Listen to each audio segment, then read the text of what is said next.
আসসালামু আলাইকুম রহমতুল্লাহ। আর নিউজ 24 আন্তর্জাতিক সংবাদে স্বাগত।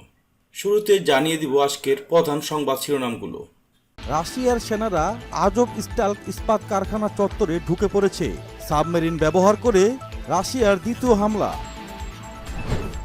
পাল্টা প্রতিশোধ, এবার জাপানের প্রধানমন্ত্রী সহ ৬৩ জনের বিরুদ্ধে নিষেধাজ্ঞা দিল রাশিয়া। ইউক্রেনের হয়ে লড়াই করছে ইসরায়েলের ভাড়াটে যোদ্ধারা, দাবি রাশিয়ার। ইউক্রেনে যুদ্ধবিরতির সম্ভাবনা নিয়ে তুরস্ক ও রাশিয়ার আলোচনা। কাশ্মীরে ঈদের নামাজে নিষেধাজ্ঞা, কঠোর নিন্দা পাকিস্তানের প্রধানমন্ত্রী। আল-আকসা মসজিদের আজানে বাধার অভিযোগ ইসরায়েলি বাহিনীর বিরুদ্ধে। ইরানকে হুঁশিয়ারি দিল ইসরায়েলের প্রধানমন্ত্রী বেনেট। হিটলার ইস্যুতে ল্যাভরভকে ক্ষমা চাওয়ার আহ্বান ইহুদি ধর্মগুরুর। আমেরিকার সভাপতিত্বে জাতিসংঘ নিরাপত্তা পরিষদের প্রথম বৈঠক, বিষয় ইউক্রেন। আল-আকসা মসজিদের ব্যাপারে রেড লাইনগুলো অতিক্রমের ব্যাপারে ইসরায়েলকে হুঁশিয়ারি দিল হামাস। বিজয় দিবসে যুদ্ধ ঘোষণা করবে না রাশিয়া, দাবি ক্রেমলিনের। এবং সবশেষে থাকছে ইরানে গুপ্তচর বৃত্তির অভিযোগে সুইডিশ নাগরিকের মৃত্যুদণ্ড। এতক্ষণ শুনছিলেন শিরোনাম, এবারে চলে যাচ্ছি পুরো সংবাদে। রাশিয়ার সেনারা মারিউপোলের আজovstal ইস্পাত কারখানার কমপ্লেক্স এলাকায় প্রবেশ করেছে বলে ইউক্রেনের একজন কর্মকর্তা এক মার্কিন সম্প্রচার মাধ্যমকে বলেছেন। আজovstal কারখানায় ধ্বংসস্তূপে পরিণত বন্দর শহর মারিউপোলে ইউক্রেনীয় বাহিনীর শেষ ঘাঁটি। সেখানে কয়েকশো সেনার পাশাপাশি কিছু বেসামরিক লোক ভূগর্ভের কক্ষ ও সুড়ঙ্গে আশ্রয় নিয়ে আছে। দুদিন আগেই আজovstalের আশ্রিত সহ শহরের ১৫০র মতো লোককে নিরাপদে শহর ত্যাগের সুযোগ দেয় রাশিয়া। এরপর রুশ বাহিনী আবারও কারখানায় হামলা শুরু করে। রাশিয়া বলছে ইউক্রেনীয়রা যুদ্ধবিরতি ভঙ্গ করায় তারা আবারও হামলা শুরু করেছে। আজovstalে ৫০০ আহত সেনাসহ একদল ইউক্রেনীয় সেনা ও কয়েকশো বেসামরিক লোক রয়েছে বলে ধারণা করা হয়। তাদের অস্ত্র, গোলাবারুদ ছাড়াও খাবার, পানিসহ প্রয়োজনীয় রসদের গুরুতর অভাব রয়েছে, তবে তারা আত্মসমর্পণের ডাক উপেক্ষা করে আসছে। এদিকে রাশিয়ার প্রতিরক্ষা মন্ত্রণালয় বুধবার দাবি করেছে কৃষ্ণ সাগর থেকে সাবমেরিন ব্যবহার করে ইউক্রেনের স্থলে ২টি কালিবার মিসাইল ছুড়েছে রুশ বাহিনী। এর মাধ্যমে দ্বিতীয়বারের মতো ইউক্রেনে কথিত বিশেষ সামরিক অভিযানে সাবমেরিন ব্যবহার করার কথা জানিয়েছে রাশিয়া। অগ্রহণযোগ্য বক্তব্য দেওয়ার দায়ে প্রধানমন্ত্রী ফুমিও কিশিদা সহ মোট ৬৩ জন জাপানি নাগরিকের উপর নিষেধাজ্ঞা আরোপ করেছে রাশিয়া।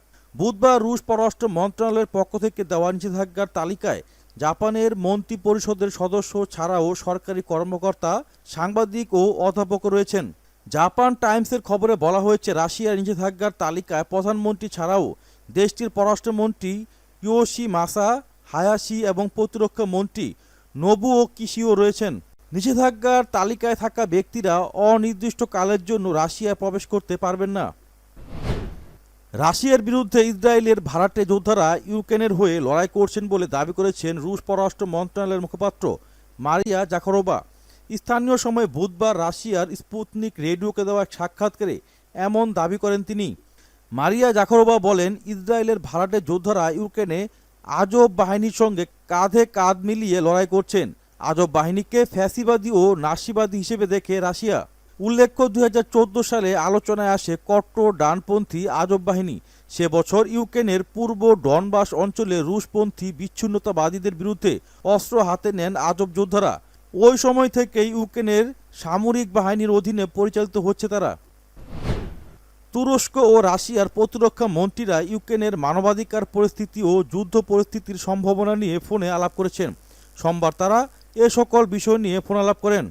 রাশিয়ার প্রতিরক্ষা মন্ত্রী সের্গেই শুইগুকে তুরস্কের প্রতিরক্ষা মন্ত্রী হুলুসি আকার বলেছেন, এখন সবচেয়ে গুরুত্বপূর্ণ কাজ হলো স্থল বা সমুদ্রপথে বেসামরিক নাগরিকদের নিরাপদে সরিয়ে নেওয়া। তুরস্কের জাতীয় নিরাপত্তা মন্ত্রণালয় এক বিবৃতিতে এমন তথ্য জানিয়েছে।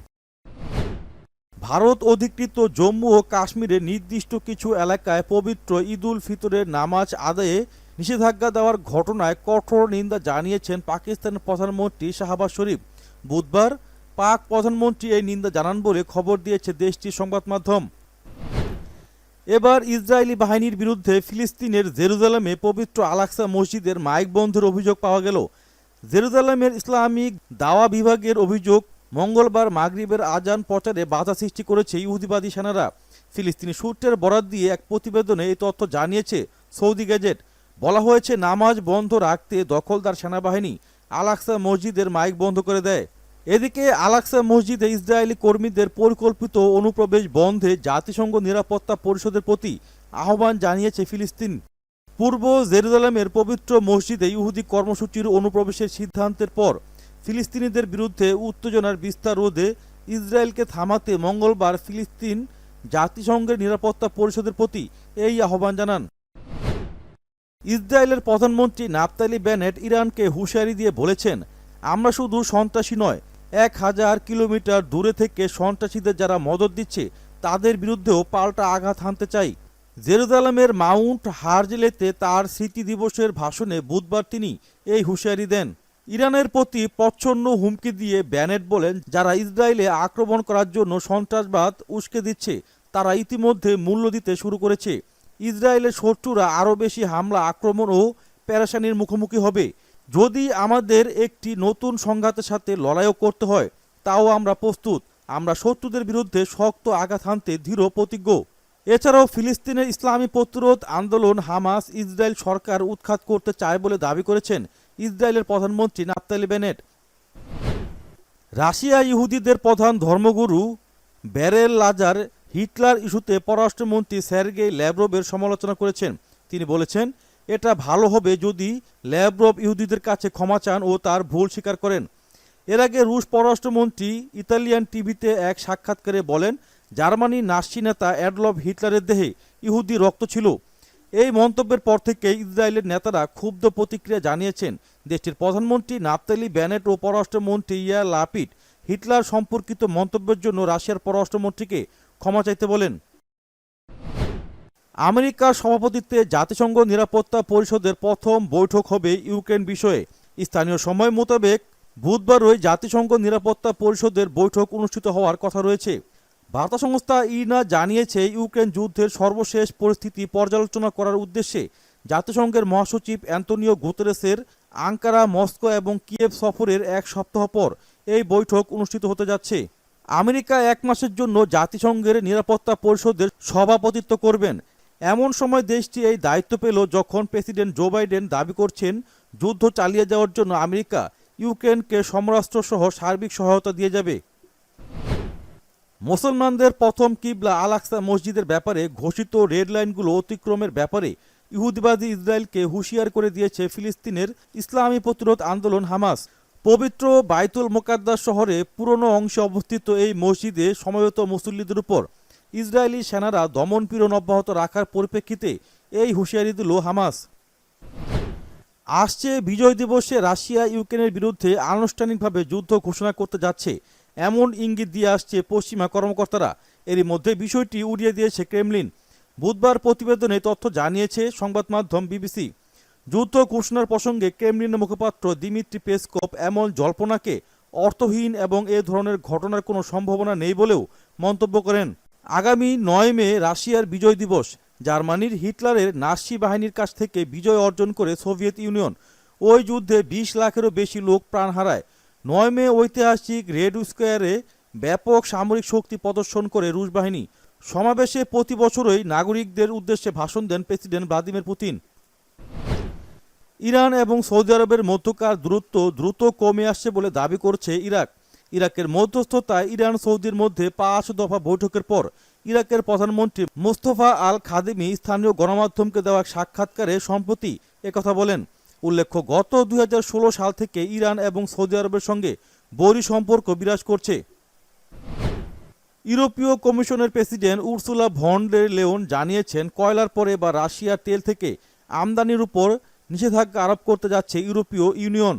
ভন ডের লেয়ন বলেন, আগামী 6 মাসে পর্যায়ক্রমে এটি বাস্তবায়নের পরিকল্পনা চলছে। চলতি বছরের শেষ নাগাদ সেটি পরিপূর্ণ করার আহ্বান জানিয়েছে এই সংস্থাটি।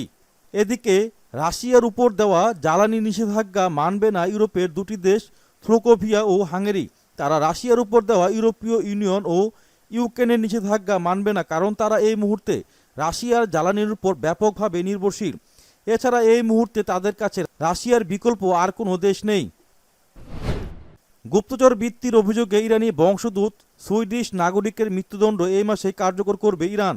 ইসরায়েলি গোয়েন্দা সংস্থার হয়ে গুপ্তচর বৃত্তির অভিযোগে আহমেদ রেজা জালালি নামের ওই ব্যক্তিকে মৃত্যুদণ্ড দেওয়া হয়। বুধবার ইরানের আধা সরকারি বার্তা সংস্থা ISNA এর বরাত দিয়ে বার্তা সংস্থা রয়টার্স এক প্রতিবেদনে এ তথ্য জানিয়েছে। ISNA জানিয়েছে আগামী 21শে মে তার মৃত্যুদণ্ড কার্যকর করা হবে। পেশায় চিকিৎসক ও গবেষক আহমেদ রেজা জালালিকে 2016 সালে ইরানে একাডেমিক সফরে এসে গ্রেপ্তার হয়েছিলেন।